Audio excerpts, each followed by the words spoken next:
elephantine. Well, I like elephants. Fantasia is one of my favourite movies, but anyway.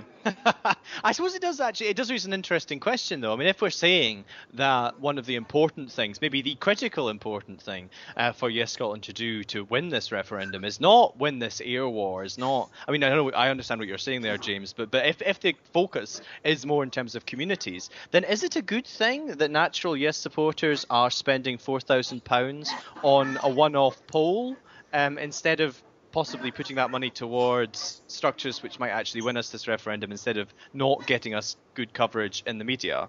I think that's very good value for money, actually. I think that's very cheap for the price. But don't you think, I'll be very brief, don't you think the fact that, I mean, I've got my separate problems with Wings Over Scotland, but on the point of their commission poll, the fact that it got absolutely blanked, effectively blanked by the mainstream media and any of its germane points, just grudgingly accepted as part of the conversation, shows how trad and how part of an establishment view of how politics change the polling process is, so I mean, I think a lot of the questions in Wings Over Scotland's poll were absolutely fantastic to ask. I was really, glad they asked, for example, the question about, if you were voting to join the union now, would you do it? And it was a resounding affirmation of Blair Jenkins' trope that he's been spreading around all over the place for the last year or so.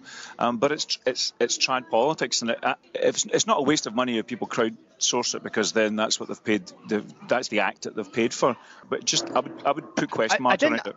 Yeah, I'm not saying that it was a waste of money, and as you say, I mean, I would agree with lots of what you said there, Pat, and what you said there, James. All I'm just saying is, I suppose, is that I don't know if Yes Scotland is sufficiently flush to have lots of the money sort of from its natural supporters flowing in that kind of direction. I mean, I can see that it has some advantages, it has some interesting things about it, but again, I suppose that I don't have any insight into the financial state of Yes Scotland, but it doesn't comport itself as if it's flush, put it that way.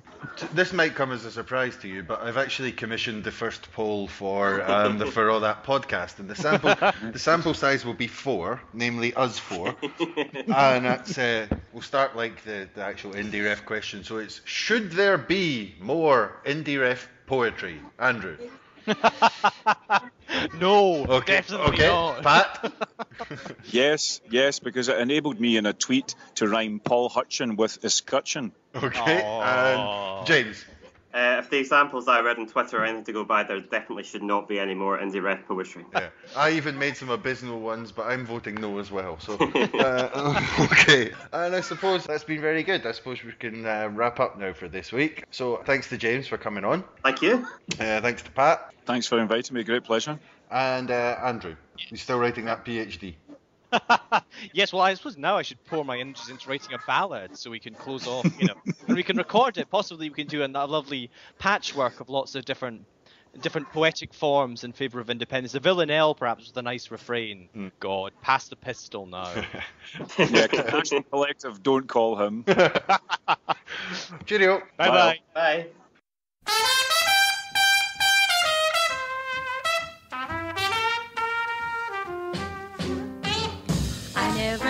Much for moonlit skies, I never winked back at fireflies, but now that the stars are in your eyes, I'm beginning to see the light. I never went in for